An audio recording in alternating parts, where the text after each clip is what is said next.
Dans plusieurs hôpitaux, dans plusieurs grands hôpitaux, à l'heure actuelle, on a créé un poste de chaire de philosophie et de psychologie qui traite des idées philosophiques et psychologiques qui vont avec les maladies psychiques qui sont traitées dans, dans ces hôpitaux. Donc cette philosophie va éclaircir un peu le problème des maladies psychotiques, des maladies psychiatriques, en donnant des exemples, en traitant des exemples, par exemple celui du suicide. C'est un grand sujet que certaines conférences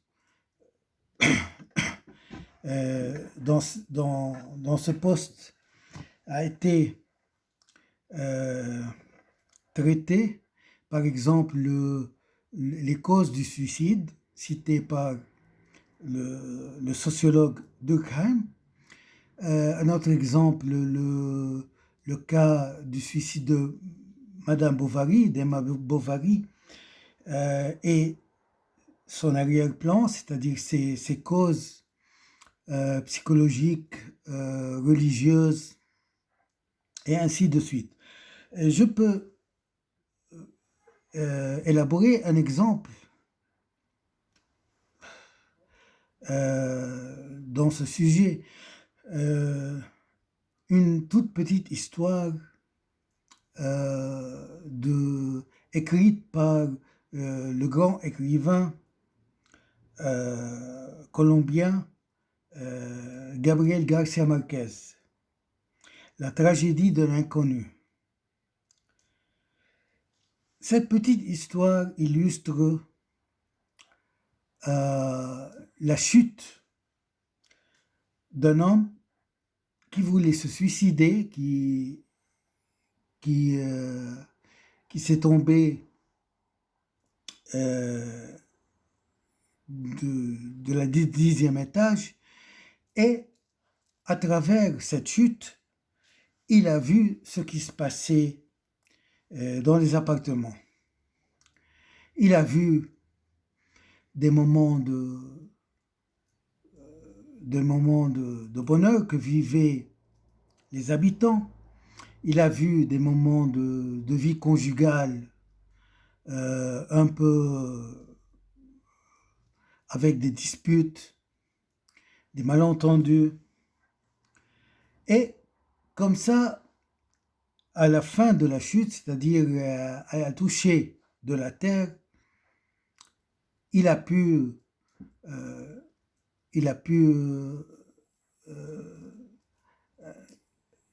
arriver à un résultat.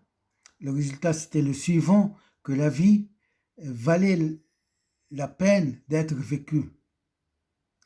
Donc rien qu'à ce moment de mort, lorsqu'il a frôlé le mort, il a compris que la vie était bonne par-dessus tout, malgré tout. Et c'est à ce moment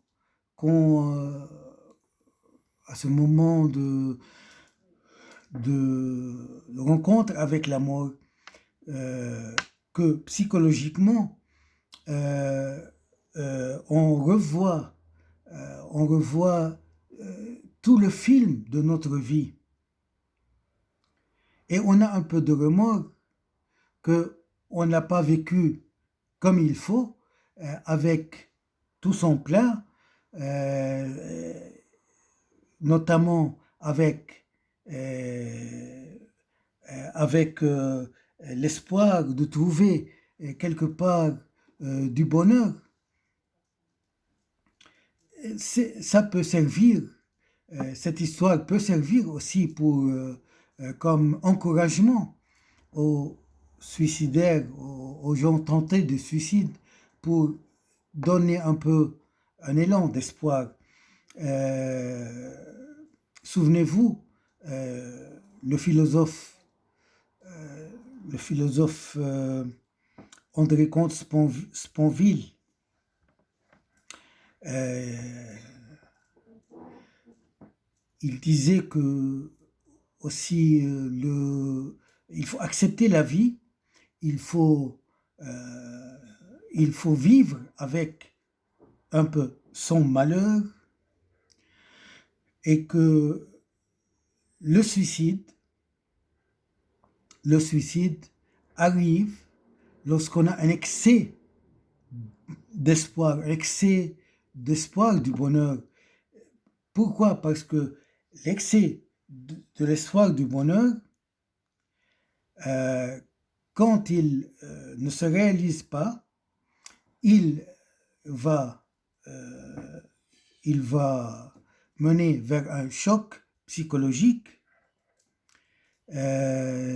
qui va nous conduire au suicide.